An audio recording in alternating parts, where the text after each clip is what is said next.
ye ng'omukyala abadde obufumbo bwa kutambuliza nnyo ku bwenzi byonna gyabadde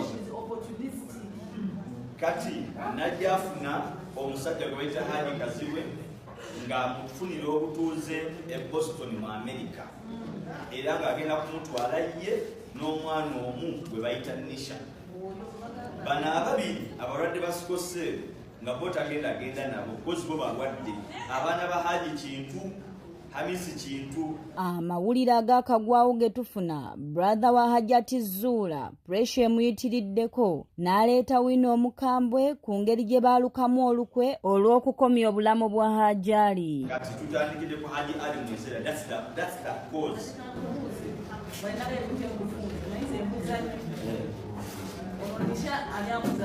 Nisha muwala wa Haji Hamisi Kintu amwinamu abaana babiri